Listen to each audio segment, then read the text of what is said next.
What to do, ladies and gentlemen, YouTube Cloud2K15 coming back at you with another breakdown video. Alright, now these aren't like necessarily like hard fights, although I guess in some sense they can be just annoying and just an overall time waster if you just want to press on to get to the boss, get down with the scroll, and just move on.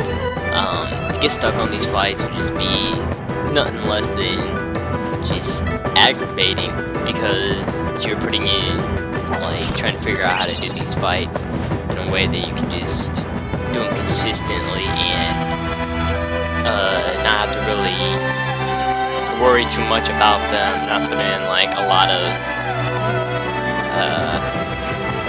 worry or in depth about it. So they're pretty simple fights. As you see right there, it's got a dark shard, I think it was. Just picked another AP boost.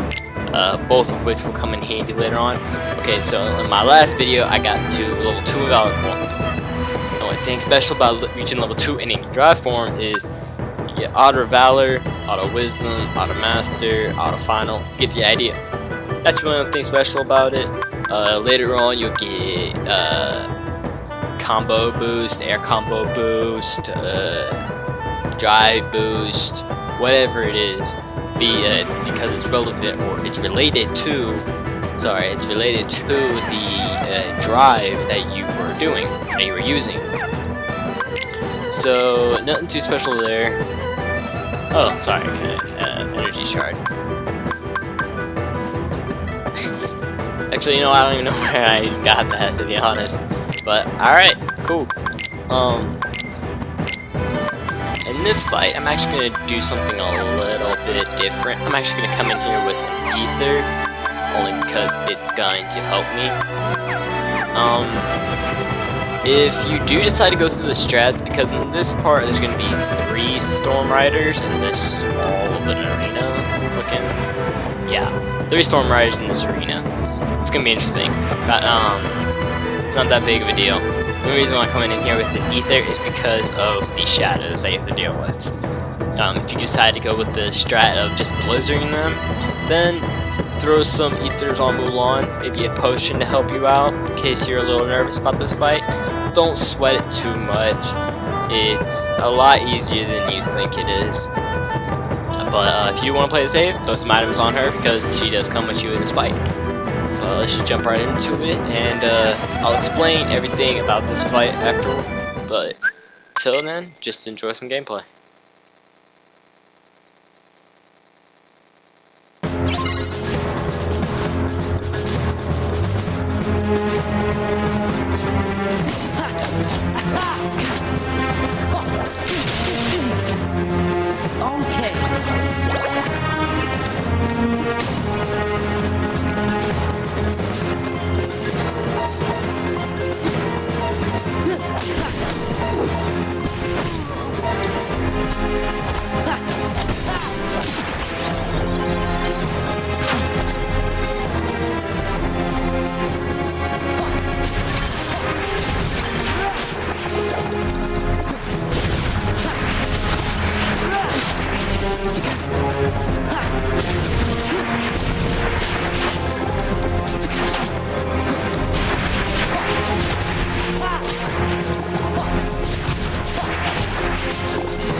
Alright, so that fight is pretty simple, pretty self-explanatory. You got a Storm Rider in the middle of a bunch of shadows. The idea behind that is to deal with Storm Rider as quickly as you can. Whether it be the empty combos, the blizzard strat, whatever works for you, do it. Go for it. I encourage you to just use the strat that's comfortable for you. There's many different ways. If you have a general idea about what kind of strat you want to use coming into specific fights, make your build around that strat. Or if you want to use magic base, go with more ethers, more potions, more stuff like that. Put them on your party members so you can always have that magic. If you're more of just physical aspect, go with more potions. I only used that ether there because I didn't know how that fight was going to turn out with those Storm Riders. When I was actually studying and testing the fights, I actually ran out of MP and was like, oh snap, now what am I going to do? I'm out of MP and I can easily finish them off with a few blizzards. So, regardless if you are more of a physical or not so much physical or whatever, a spare ether will definitely help you with that fight.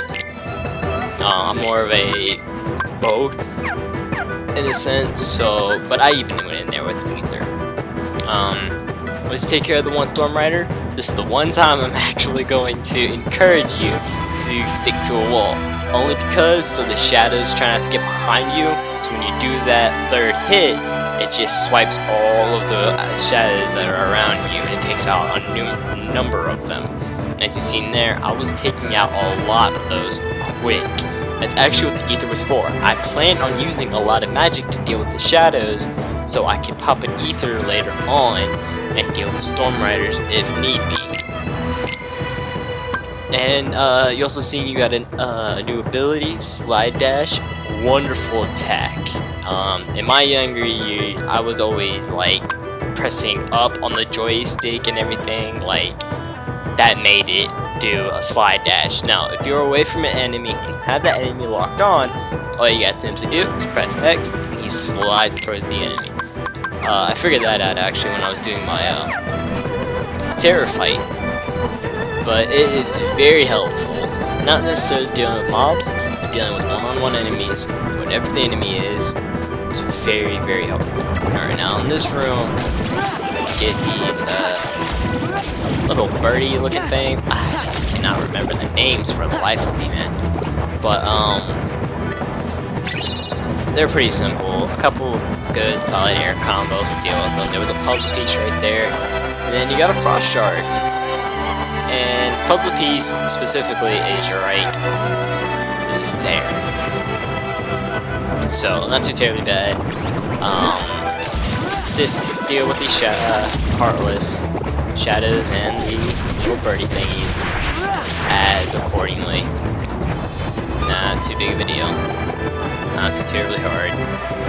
When I was actually just running through this, make sure I mapped out where the chests and the puzzle pieces and everything were specifically. They were actually a nuisance, only because they can actually toss you back and forth and everything, trade hits with you, and it's just overall just a pain. Now this is actually one of the harder orbs to get, not orbs, puzzle pieces to get early on. Oh wow, look at that, got it right, okay. So, the idea is to just soar up, and when you're floating back down, just try your best to line it up. I don't even know how I got that my first try. I guess I just got lucky. I don't know. I was actually anticipating just the whole float down way of getting it. If you want to, you can just come back to this later on. Land of Dragons is actually going to be an area that we're going to be coming back to a lot when we get our drives leveled up, only to get a lot of the puzzle pieces that we forgot. Now this fight, it's a time fight. You gotta survive for basically a minute. So I would recommend just coming here with potions. Don't need high potions, don't need any of that other extra stuff. Magic really isn't all that helpful here because I feel like fire is it's only slower and it doesn't really do a lot of damage because the bird things, whatever they're called, they are unpredictable where they're gonna be. Like sometimes they'll be right at the level where you can use a fire. Most of the time, that's not the case. So just normal air combos, and there's gonna be a new enemy, it's the Voltage. That guy right there, yeah, you see him, okay. So, these little, yeah. Let's see if I can actually get it. They give that RC, which is awesome, because I don't know what it is about that RC, but you just can't get hit, which is wonderful. Abuse that. Remember that RC pops up, does not matter what you're doing, use it. It will help you take care of these guys quicker. A good, I guess, amount of Heartless to kill in this fight is it's about 70, and I'm gonna hopefully reach that. Here.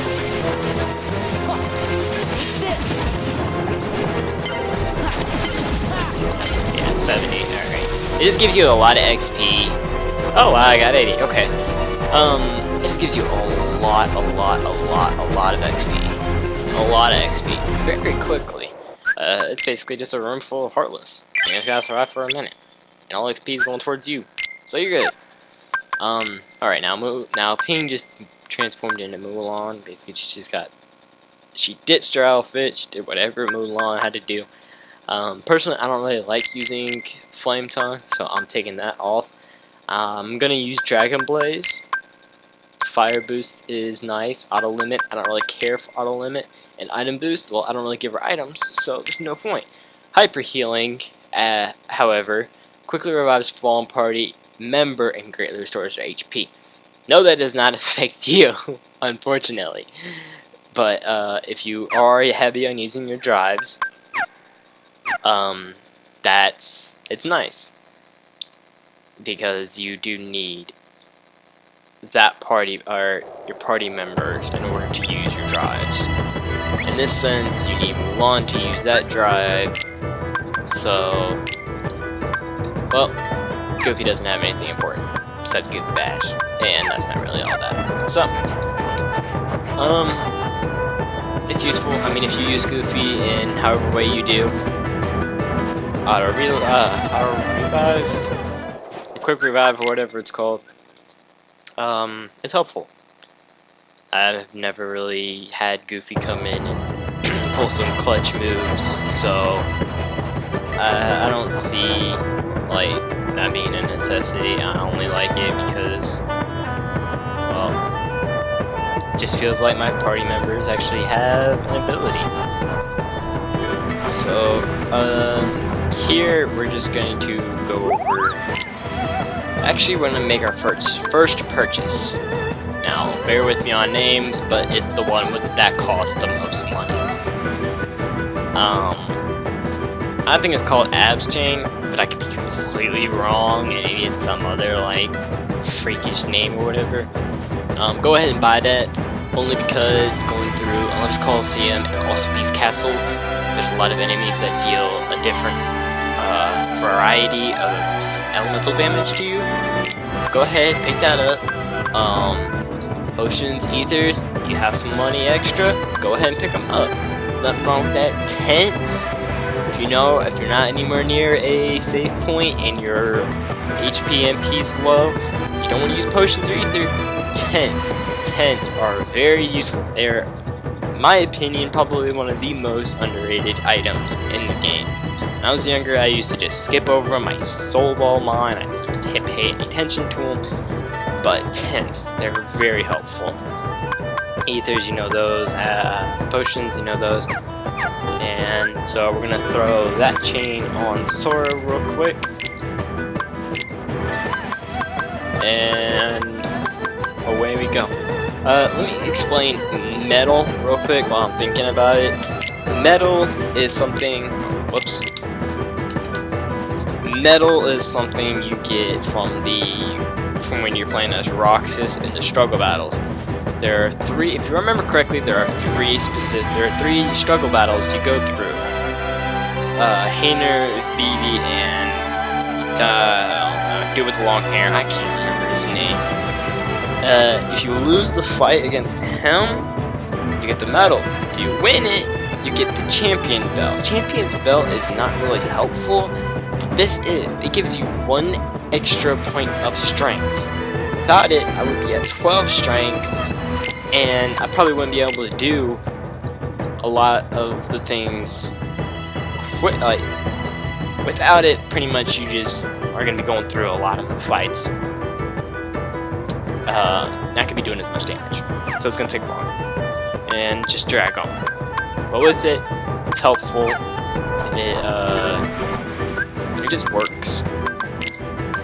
I'm gonna throw that Elven Bandana on Goofy, just for now.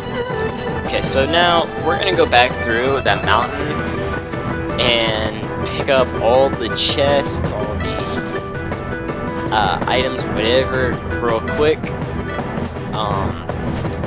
Just to, I guess, complete it in a sense. Okay, I got a little too,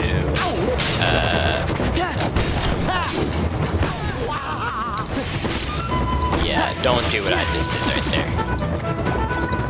See, that's what happens when you don't take your own advice. Alright, now it may not seem like it because you didn't drop one.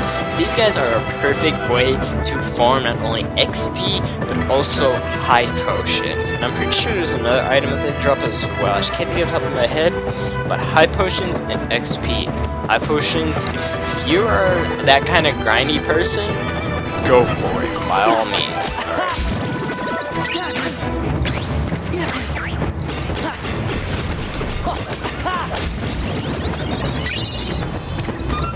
Dark stones. Okay. Like I was saying before in my other video. Alright, you got an ether right here, and you got cover recipe. Sweet. Alright, so like I was saying in my other video, synth items. There are specific ones you really want to hold on to until you get later on. Dark stones, power stones, and the items to synth a mithril stone are what creates elixirs. Keep all of your dark stones and power stones. After I do this video, my next video that I'm going to be coming out with is going to be over farming dark stones and how many to farm so you can start buying them from this Moogle shop. I'm sure he drops them as well, but I could be mistaken. Yes, he drops them as well. Okay, so Storm Riders and Nightwalkers both drop dark stones. So that's awesome. See, you're so powerful at this point that you don't even need to do a full combo on Nightwalkers anymore. You can just do like an empty combo and they're done. In this game, I just feel like you just get so powerful as each level up, as each ability you get. But it is still crit at the end of the day, and that's a perfect example of you definitely have to watch yourself. Okay, this is starting to get a little obnoxious.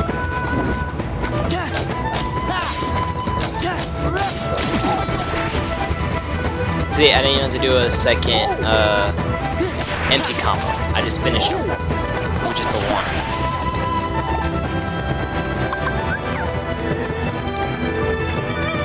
So easy.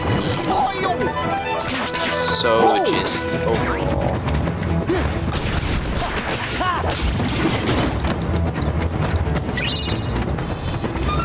See, another dark stone.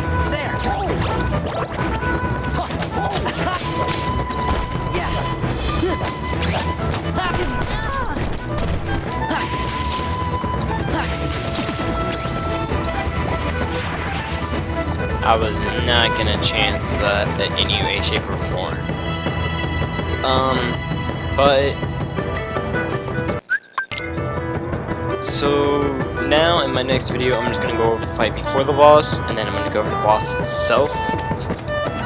Because, well, I'm gonna be honest, I haven't really studied up on that fight. I've just been focusing on the missions and then that, because there were just too many things that were going wrong with those fights when I was doing that study that it was inconsistent almost, and I had to make sure I had to get it down and precise exactly for you guys. So, that's what's gonna be next. Oh, what did I get here? Okay. Yeah, 3 dark stones right off the jump. That's awesome because you only need about, I think it's 20 or 25 to start buying them, and boom, you already got 3 just for going through that. But next video, I'm gonna go over a quick. Actually, nah. I'm just gonna go over it now. How to farm dark stones and items in general. It's simple. You find an area where a lot of that item drops. you clear it out, go to another area. That's the only area in that world. White. Okay, that's a Destiny term, but I'm gonna use it here. Just die or go to the world map, come back, whatever you gotta do. That way they'll respawn. You can continue farming them, and like I said, it's between 20 and 25. This is a perfect time to farm Darkstones, because after the Demi fight, after the first Demi fight, all of the enemies, their locations, their spawns, their whatever, it changes to different enemies. Like all those shadows you've seen, after the Demi fight, when you come back for your second visit, those are the, I guess, the evolved version of shadows. Those tall, like, skinny looking things. I mean, Neo Shadows. It's the Neo Shadows that come in after the Demi fight, and you can't farm those anymore. You just can't. I mean, there's different places where you can farm them, but at this point, it's just easier to just do it now. That, and now I'm level 11. If I come into this fight level 12, level 13 because I decided to farm it, that can make the difference between a rough fight or a easy fight. But I'll go over the fight before the boss in my next video, and then I'll go over the boss itself. So keep a lookout for that one. It's going to be coming around here soon. I know I'm not exactly uploading as consistently as I want to, but hopefully a lot of that's going to change. Please rate, comment, subscribe if you haven't already, and remember, Clyde 2K15 signing off with the last message is saying I break down fights.